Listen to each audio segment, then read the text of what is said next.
another edition of On the Trail in Search of Living Legends. This is season 6, going to be episode 3. I'm your host, Jeremiah Fountain, and here is my partner, Nick Valente. Nick, what's going on, brother?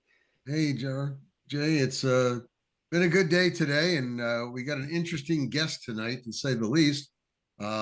He's like up in your neck of the woods. 5 miles down the road. Yeah, Jamie Ramos, and he's got quite a few good things to tell. And actually, what one of his stories about one of his experiences kind of coincides with a lady from last month that wanted to come on the show and then backed out. I mean, she lives a few miles away from where he does. So Yep. she kind of backs him up on anything he does say, and I mean, because she's from the same area. I mean, she doesn't have to say anything because she told you the whole story, and she just didn't want to. Yep. I see. Once again, it's the deal about people not wanting to be ridiculed, and told that, hey, you're out of your mind or this or that. Like my encounter back in 2013, and then subsequent sightings since then. I have some people tell me, "Oh, you're full of it," and I'm like, you know what? You cannot tell me what I saw, because I know what I saw, and I don't do this for the money. I do this for the research. And you know what my motto is: to prove or to disprove. And I've disproven a lot of cryptids out there, and I've been able to prove a few of them, just really from the research and from the people that have seen them. So, I mean, what I saw, a dog man, I saw a dog man. It wasn't a bear. Bears have short arms, and a black bear has very short arms compared to what I saw that night that came past its knees. And the snout and the ears were all coincide with the research that I've uncovered on a dog man. But that's enough about what I did. Jamie, we want to get you in on this here. Tell us about that creature that you saw that was kneeling down. That's the story I want to hear. Yeah, just go from A to B, Jamie. Okay. What you were doing before, what you were doing after. Give us the whole spiel. Okay, so it was 2014. Okay, so it was a while ago. I'm sorry, Nick. Yeah. I thought it was last summer for some reason. I think it was this summer you told me about it. Yeah, it happened this summer. I got confused. Okay, my bad. Go ahead. I'm sorry. It was 2014, and I had shoulder surgery. So I was laid up, I had a cast and everything on, whatever. So, we live out in the open wind here, and, it's regular that we lose power. And lo and behold, we lost power like 2 days after my surgery. So we were running on a generator, and it was late winter time. I would say probably around maybe this time of year. Yeah. And so I went out, it was about, 5 o'clock in the morning or so. It was dark. Just where the sun was coming up, just light enough to see silhouettes, if you want to say, So, so I'm going out to refuel the generator, and, in that process, I always shut the engine down, let it cool off a bit, give it a break, whatever. So I'm fueling up the generator, and now I never saw this thing when I walked out, but I wasn't looking for anything either. You know what I'm saying? So I fuel the generator back up, and as I'm fueling it, I just kind of look over out of the corner of my eye, and where there used to be a woodshed out in the back of our house, there's this something, this black silhouette. It looked like it was kind of crouched down to the ground, and it looked like some sort of little ape creature. And yeah, right.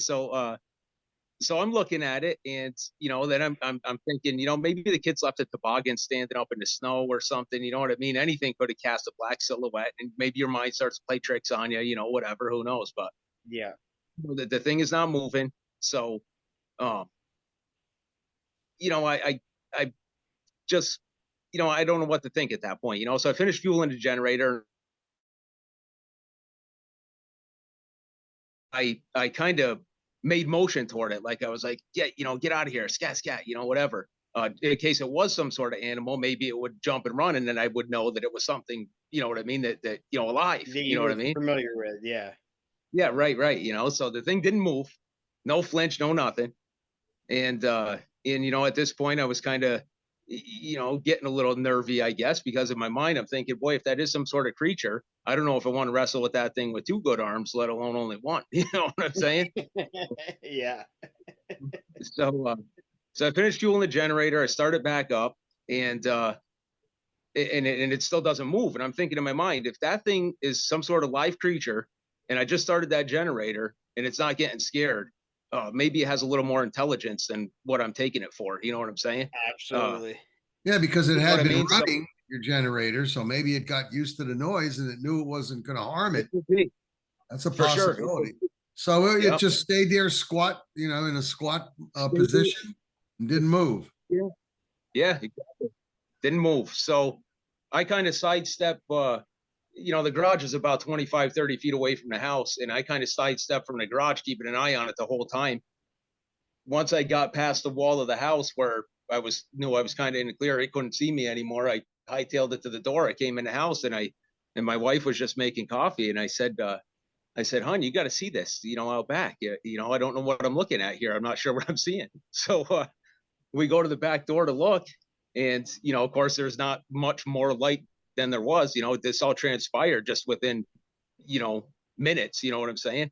And this thing was heading up the trail up into the woods, and it was on all fours, but it was heavy. Okay. Like, how when you see like you see a dog trot or something, it wasn't actually trotting. It was more kind of just walking, but it just had that heavy move to it.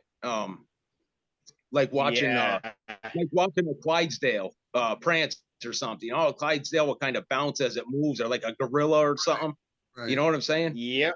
Yep. And that's the impression I got.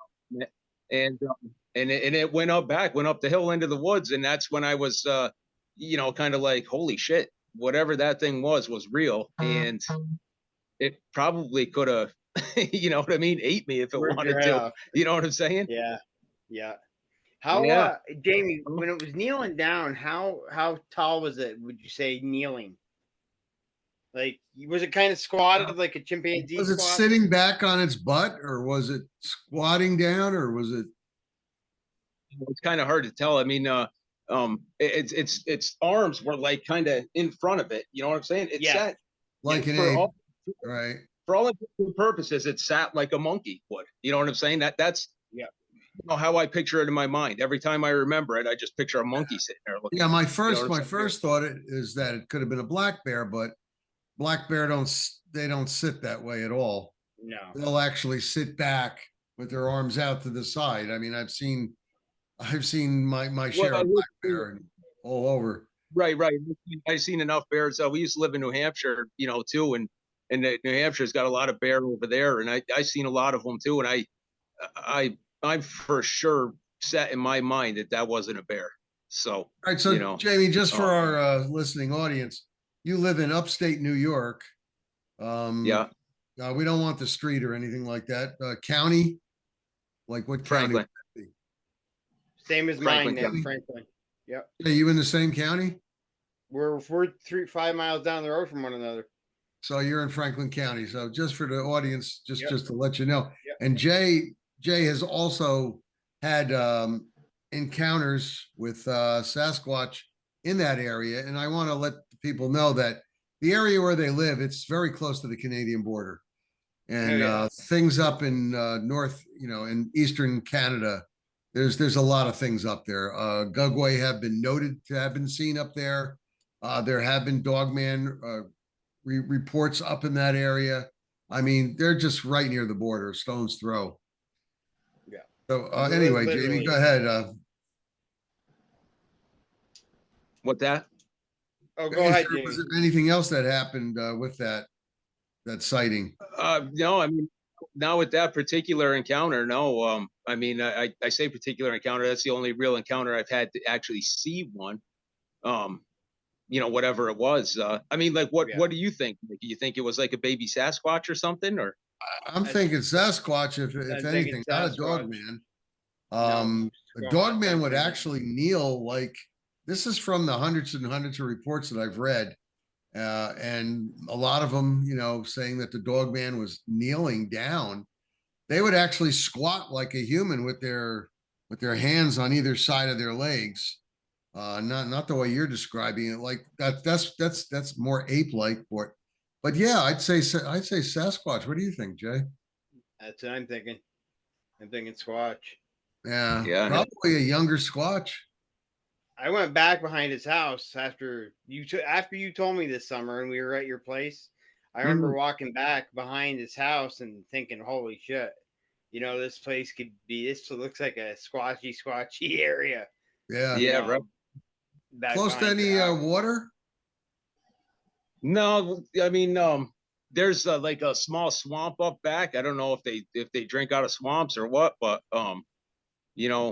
maybe, I have no idea.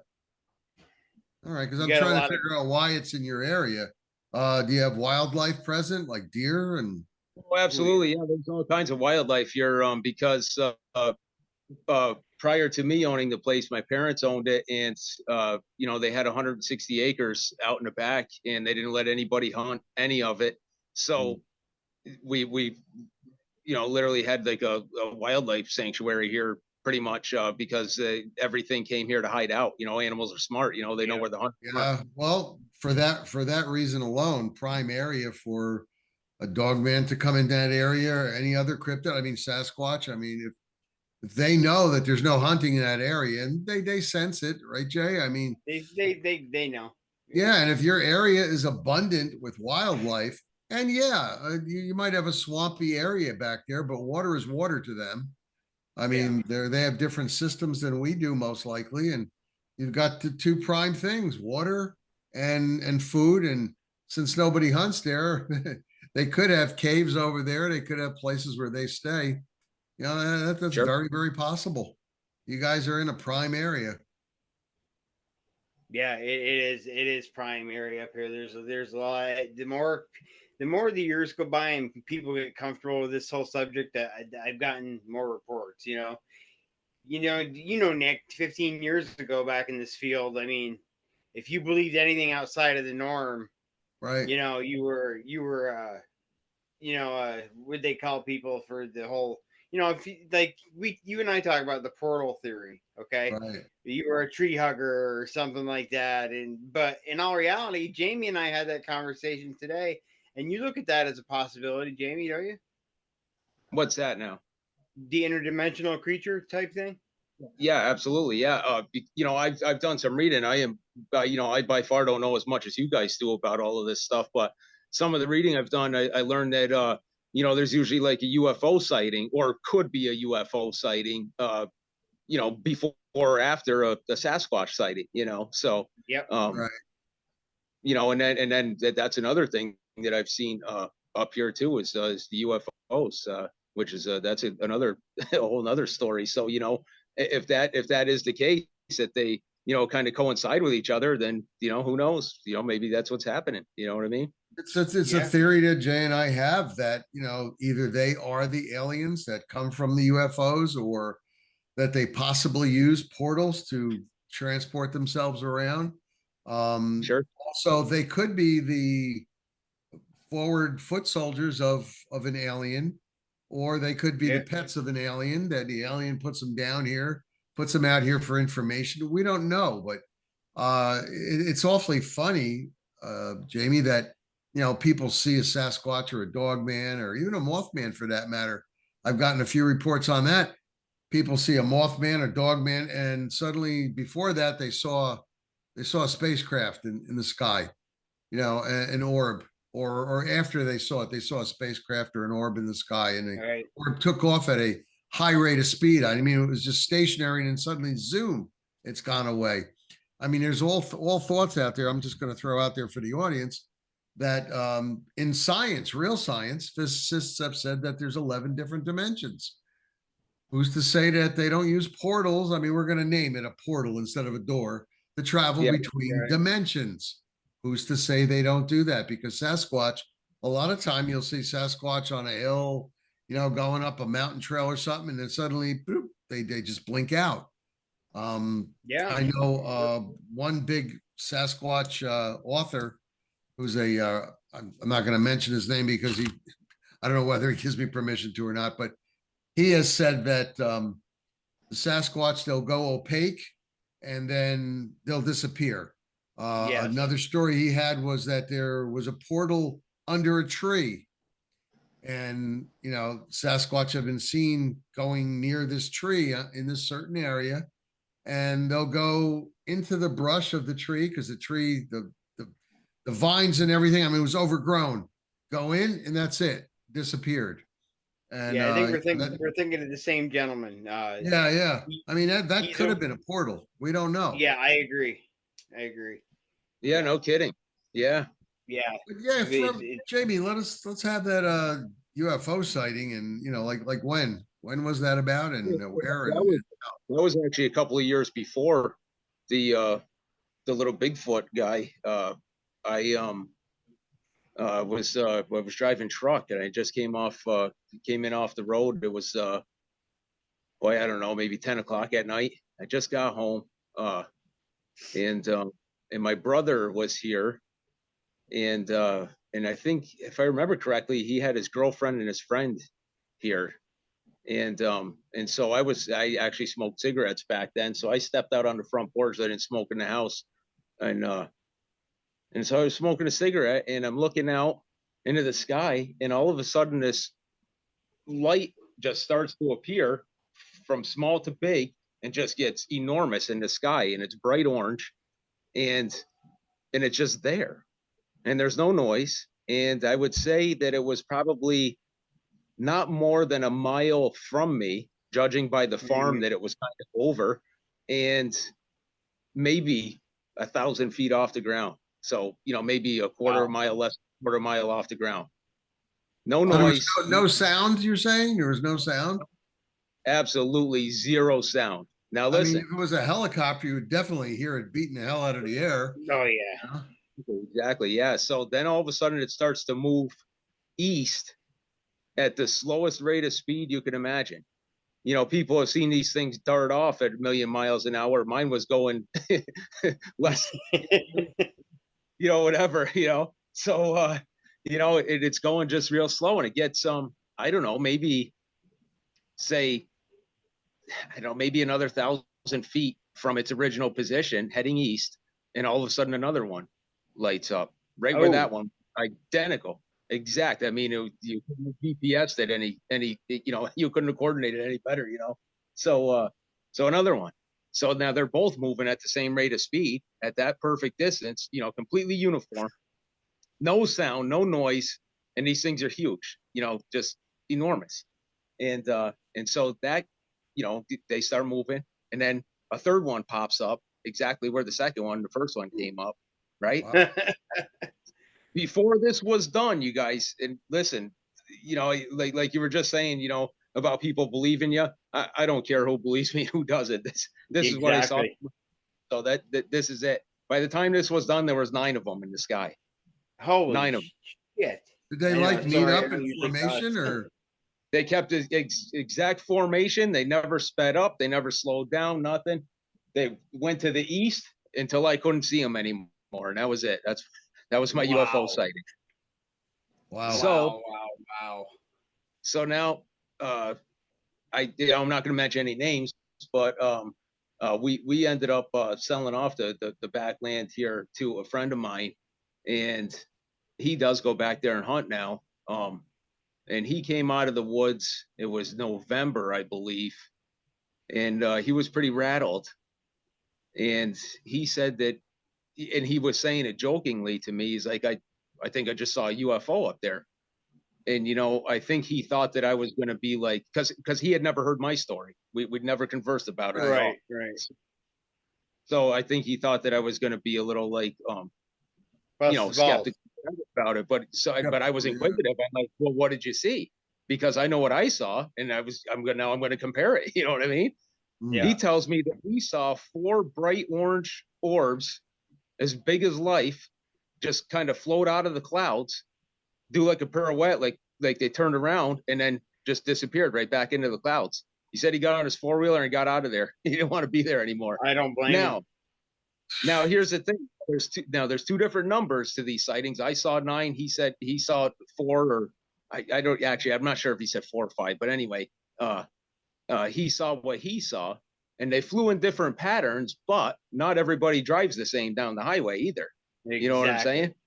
So I mean, maybe they're doing different maneuvers, maybe whatever. And he also said that there was no noise at all. And I was hoping that I had it on camera here, because my cameras go up over the horizon, but it must have been just below, just enough below the tree line that I didn't get them. Or maybe they didn't allow me to film them either. You know what I'm saying? Who knows? Cryptids, I think cryptids can do the same thing with the infrasound, Nick. Do you agree? Yeah, they can do that, and throw off a destroy your picture camera equipment, your electrical equipment for taking sound, your camera equipment for taking photography, and they can also disrupt your brain. And how many people have we had on here that said they have walked in the woods with full batteries on their infrared and thermals? Then all of a sudden, Jamie, after 30 seconds, after catching something and viewing it for a second, it goes dead. Batteries totally dead. We've had quite a few people that have been out there with their electronics, and they were dead. The electronics were gone. Huh? Yeah, no kidding. Yeah, right off the money. It could very well be. They could know enough after all these years of being around, on the earth or around in the atmosphere or under the ocean, and they know, that we have cameras, we have audio equipment, and they probably just blank it out. Yeah. As far as Sasquatch goes, I mean, Jay, you've been hit with infrasound, and that's not pleasant. That was not a pleasant experience for you. No. Oof. So when somebody tells me about something like that, it's like, that is amazing. I mean, 9 craft. I mean, your buddy could have been boogieing away, and he missed the other 4 or 5. That's what could have happened. But you were there and you were watching it. He just took off. He did the regular response. I got to get out of here. Yeah. That's an invasion. 9. Holy crow. Yeah. It was something, that's for sure. I mean, I was definitely nervous, but I'm also curious enough to want to know also. You know what I mean? It's it's as if well, you guys, I'm sure, would probably do the same thing. You'd risk a little bit to find out, wouldn't you?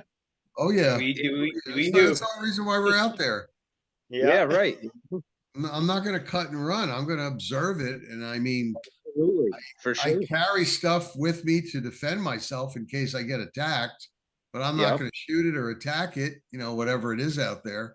No way. No, I would never willingly want to kill something like that. Yeah. But that, I would definitely, if I was going out, researching, I would definitely want a weapon with me too, just in case, But see, I go out with a team of 7. We wear body armor. We wear helmets, ballistic helmets. We do carry rifles and pistols. We carry other items also. I carry black salt, white salt, holy water. I have electronic flashbangs. I have regular flashbangs too, in case the electronic ones don't work. Jay, I usually, if it's alien in form and I throw a flashbang, electronic one, and there's no sound or light, then it's time to go to the regular flashbangs, which all you do is you pull and the powder goes off, Yeah. So one of them's got to work in order to, give yourself time to see what it is. I mean, we also carry bear spray. We carry a lot of defensive, offensive equipment because we're out there for a reason, Jamie. I mean, we don't want to have to back away. And, the white salt, the black salt, just in case it's demonic, who knows? Yeah, you don't know what you're going to run into out there. Yeah, absolutely. And that's it's actually a lot of equipment, but I got body armor too. So I don't know we don't know what to expect out there. I mean, heck, we wear Kevlar gaiters so we don't get bit by snakes, in the lower leg. Yeah. And we do practice good woodsmanship, ship out there because you don't want to be leaning up against a tree and having a snake or a spider or a tick, bite you.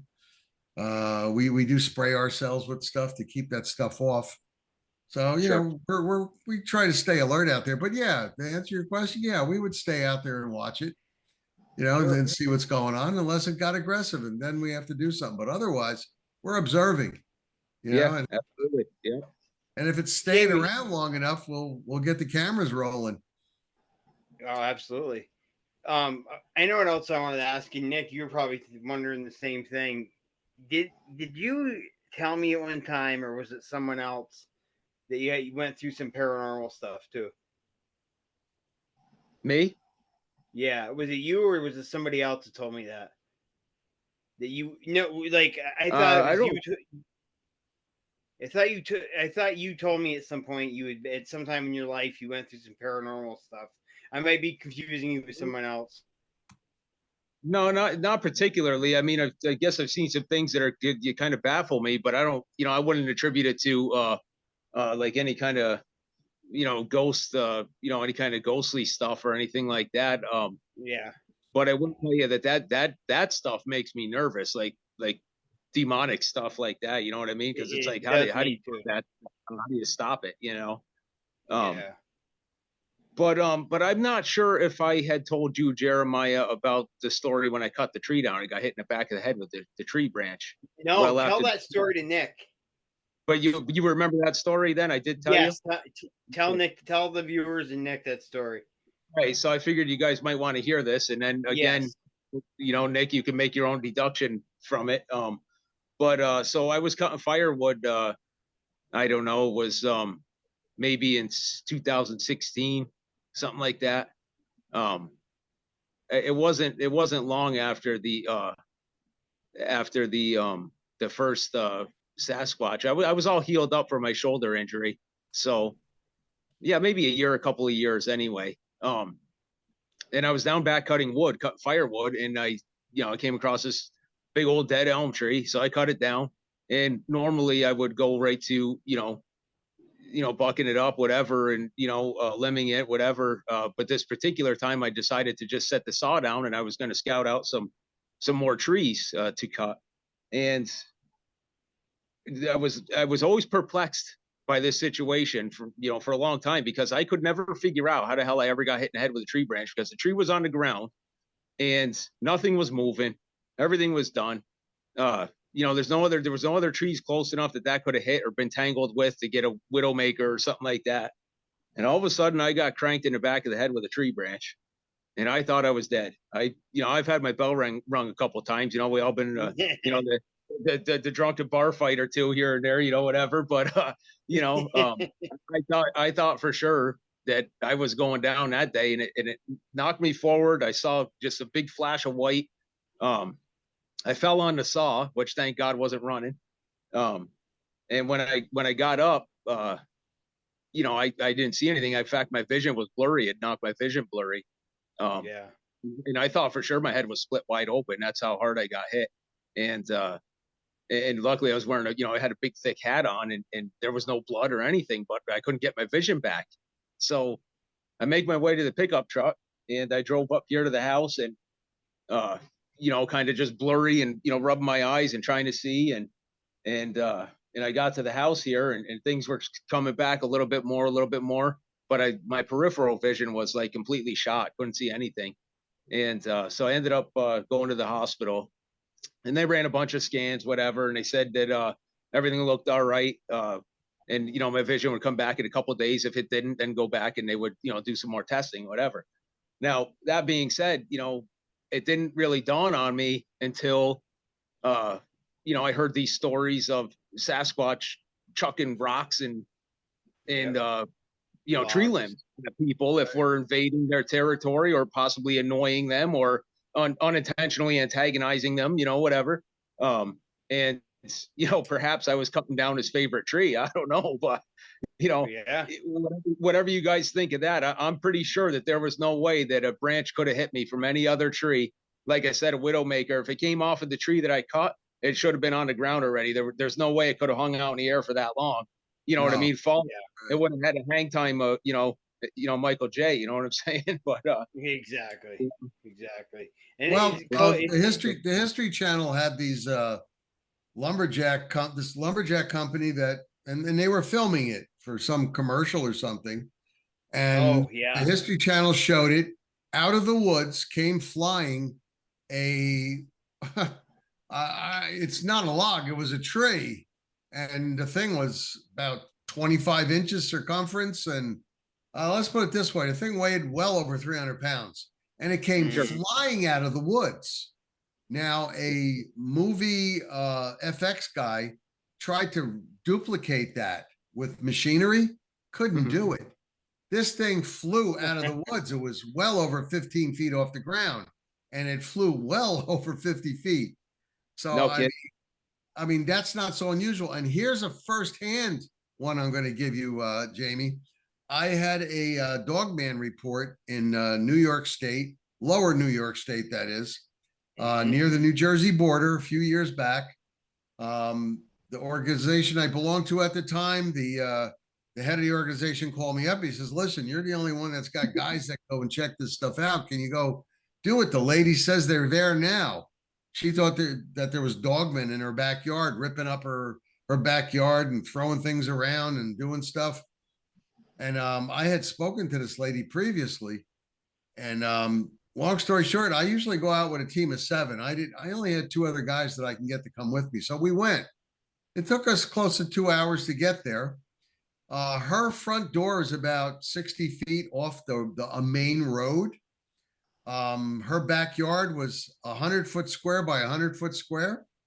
Or rather, north to south and east to west, it was 100 feet.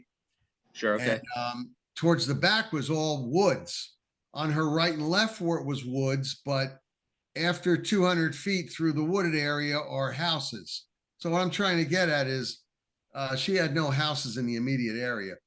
She had photos of the face of the being that was out there, the creature, and it was all the way to the back of her backyard. So that was over 100 feet, and we saw some facial features, and we saw the eyes glowing in 2 of the photographs she showed us.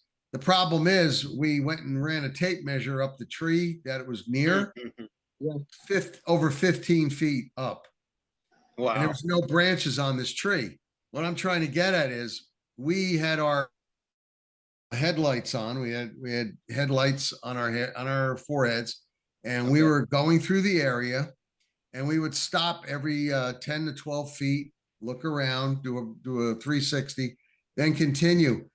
We had I want to call it a log, but it was ripped off. So it was a branch, but the branch was about 8-10 inches around, and it was a good 8 to 10 feet long. It was thrown at us.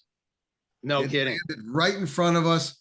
And one of my guys, who was really, really good at nighttime and on his feet, I guess he missed it.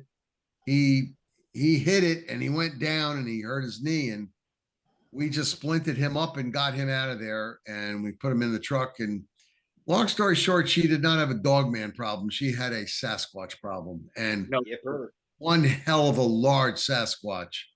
I mean, we had 10 millimeter pistols and 308 rifles. I'm sorry, I don't think that would have done it with a 15-foot Sasquatch. Yeah. I was doing dogman research at the time. I gave it over to Jay and his group, because I said, let you guys handle the Sasquatch. Yeah. She sent me some awesome pictures. There's pictures after I got talking to her. She sent me pictures, Jamie, of these full-grown trees ripped out of the ground, jammed back in upside down, and the roots sticking up out of the ground, and the roots tied in knots. Unbelievable. Wow. But then again, think about it. A 15-foot Sasquatch, probably 3,000 plus pounds. I don't want to come against that unless I got a 50 cal, Yeah, for real. Maybe an auto 50 cal, Yeah. No. That's too much to handle with a 308. And I mean, this thing threw something at us. And Yeah. we didn't even see it flying through the air. It just came and landed right in front of us. Very close, very close. Oh, they're accurate. Did she send you the pictures of her garbage area that her Yes. father had built for her? I mean, Jamie, the 4x4s were sunk 42 inches into the ground, and they were sticking up 4 feet out of the ground. Something pulled all of them up, and they had fencing around it and over the top. And the reason why her father built that on the side of her house was to keep her garbage cans in, because evidently something was going in the garbage cans. She thought raccoons. And she also had her back porch area tossed about. She had chairs back there, heavy wooden chairs. They were thrown all over the place. So, I That was kind know. of an aggressive. That was an aggressive group she had there. Yeah. I don't know You know, what was there besides the 15-footer, but wow. So, yeah. That's amazing. It's kind of scary, if you think about it, really. I mean, here's something that is, completely, adaptable to its surroundings. It can camouflage, who knows if, how many times these things have been right in anybody's backyard and they never even knew it. Absolutely. Yeah. For the most part, they Absolutely try to stay away from us, but yeah. See what she did wrong, and I gotta say it was wrong, is that she was feeding them. Towards the back of her property, she had a tree that was cut down to a stump, and it was a pretty wide stump. And what she used to do was put apples on it, because she had apples growing to the left-hand side of her property, and it would fall on the ground. And she put apples on the stump every day. Okay, but go back to do it again, it would be gone. So she left for like 4 days to take care of her parents, because they got sick. And when she came back, her garbage area, those 4x4s were torn up, her back porch. I mean, there was all kinds of destruction back there, and she was blaming it on a dog man when in fact it wasn't. They got it depended on those apples, and when it was like cutting a heroin addict off cold turkey, they threw a temper tantrum. Yeah, you should never gift Sasquatch food. Never. No kidding. My cup of tea. Okay, so she was fully aware of what she was doing, and she wasn't just leaving food for just any old animal. She suspected that there was a But Sasquatch. she thought it was a dog man, and I mean, dog man usually is under 8 feet tall. Under 8 feet. All the research I've had over all these years, I've never had a report that says it was over 8 feet tall. 7'6", 7'7", 7'10", but because people were measuring it to something, and I guess they went with the tape measure and measured it too. The people that gave me the specifics, and never an 8 foot tall or bigger. That's generally Sasquatch and and other types of creatures. But wow, she thought she had a dog man problem, and it wasn't. My goodness, yeah, that's something. Yeah, I mean, you guys in New York State and Upper New York State near the border, wow, you have some stuff up there, I'm going to tell you. Oh, there's a lot that goes on up here. Yeah, we hear noises out in the backwoods here some nights, and you just go in the house. You don't even want to know what it is. No, exactly. Yeah. Go in the house, lock the doors. Yeah. And that's not going to help. So, where are you at? If a came up to your door and whacked it with its paw, your door would go right down, unless you had like a barricade going against, like a 2x4 across. That's the only way to stop something like that from smashing in your door. Right. Up in Pennsylvania, this black bear got very well versed in getting into people's houses, and they had to put it down finally. But this black bear was breaking into people's houses. They had deadbolts on it and everything, but the black bear knew when people were away. Hit the door. This one lady had a camera in her living room, saw the door come flying open, slammed against the wall. The black bear comes in the house, went right for the kitchen, and tore apart her refrigerator. Jelly all over the place, ketchup, I mean, food, everything. You name it, it went through it. Another lady in Pennsylvania that had written to me, she showed me pictures. She had a bear that came into her backyard, and they had a wall. They had a cinder block wall. They went over the wall and they went into her above ground pool. And needless to say, by the end of the summer, I mean, they did it a few times. By the end of the summer, her pool was destroyed, totally destroyed. Wow. I mean, you can't use your own pool in that case. I mean, you got bear poop and bear stink in there and urine and all that other stuff. And right now, you know, if that lady didn't catch the bear on camera coming in and raiding her kitchen, what would that look like? You know what I'm saying? To, you know, if you didn't have any proof of what happened, you'd be like, what, was somebody that hungry? You know what I'm saying? Exactly. You know? Yeah. That's crazy. Yeah. Well, they found the bear and they did have to put it down. And, you know, this wasn't the only house it went into. These black bears, for some reason, they adapt and they're pretty smart. They observe people. On camera, I had seen a film that a gentleman sent me. And this was in Pennsylvania once again. His truck, he didn't lock his truck. He went away. The bear went and opened the door to his truck, his pickup truck, and was in the pickup truck. And needless to say, relieved itself in his truck, ripped the seats up, went through some candy bars he had on the seat, and was actually still inside his truck when he came back. I mean, he was pissed. You could hear him. He got on the cell phone and he's calling the sheriff's department. You know, it's like, how do you explain that to State Farm? Yeah. They had to shoot it, Nick. I don't know what they did with that thing, but they did get it out. You got it out, yeah. You know, I didn't follow up on it because it wasn't a cryptid, but it was a bear. But all I'm saying is the black bear, they adapt. They adapt. Right. And they're amazing. All the animals are smart. You know, we actually do love the wildlife here that we have. In fact, we got a little squirrel feeding on the front deck, and we just look out the window and watch them. We give them some almonds, and we were watching him this morning, and you see the intelligence in everything. So, you know, if this creature's 15 feet tall, like that woman had in her backyard, and it's that intelligent, I mean, it's like, that's unusual though for scary. a Sasquatch that big. That's unusual. Yeah. The only other one I've heard about 15 was in Alaska. Portlock. And that was 15 feet tall. Yeah. There's a famous author, a cryptozoology author, that wrote all about it. And I mean, 16 foot between the footprints. Wow. And he measured the the depth and everything. And he's saying this thing was a ton and a half at least. And it was 15 feet tall. I mean, that's just amazing. But the whole town was abandoned. They abandoned the town because they're saying people were going outside the town limits and going into the woods, never coming back.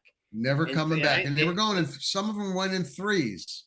And they went in threes and they weren't coming back. And these things were actually coming into the town, doing stuff, killing their dog, their huskies and whatnot. So these people they just abandoned this place. Totally abandoned. Now there was, I did a little research on that town, and they had a fishery there, and the fishery was, remember, fish are going to be a food source for Sasquatch, I think, and also people used to hunt for the moose and the deer up in that area.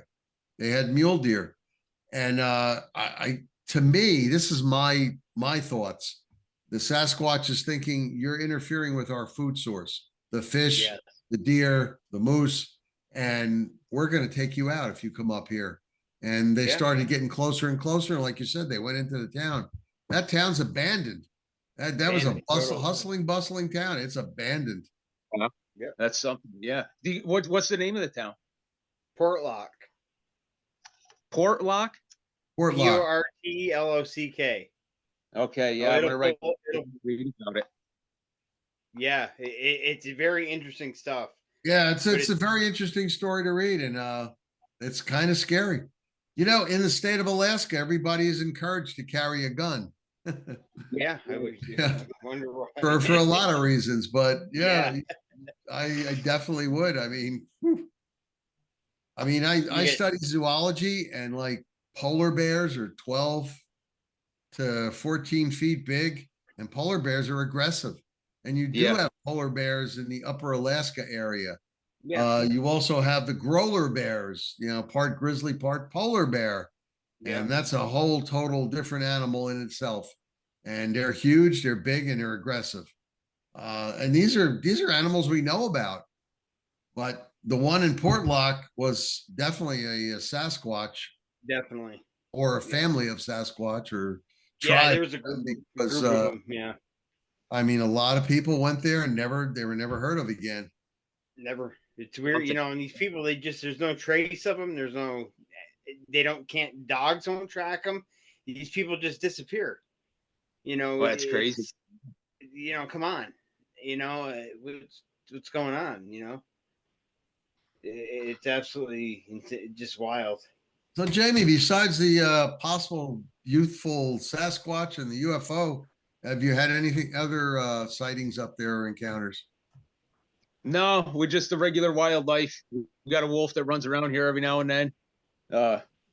Deer. Well, I guess we had a black bear out back here a couple of years ago. I didn't actually see the bear, but I found its scat and some tracks going across the backyard.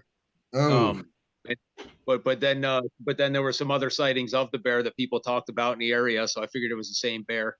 Right. But other than that, I haven't seen anything lately. But I'm always on the lookout since the UFO or I think we're supposed to call them UAP'S now, to be politically correct, right? I'm sorry, I don't do that. I don't do that. Good job being politically correct, Jamie. Not going to be politically correct. But as far as animals like bears being smart and adapting, like I had a Rottweiler years ago, and she used to sit down, look at the door, and look at me. Look at the door and look at me. That meant I have to go outside now. Right.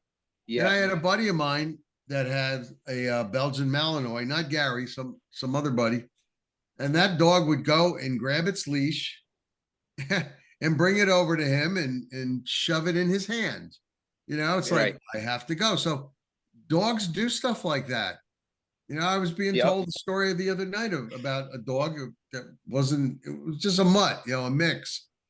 Did the same thing. Goes and knocks the leash on the ground and brings it over to the, to the master or mistress and say, come on, let's go. I got to go. So, it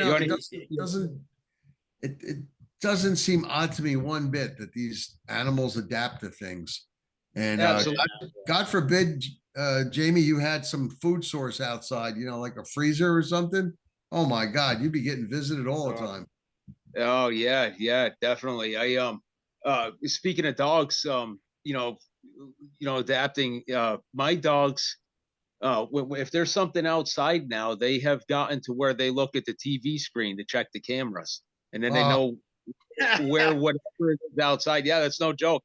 They'll look at the TV screen, and then they'll go to the corner of the house that they think that, you know what I mean, and they'll be barking and going crazy.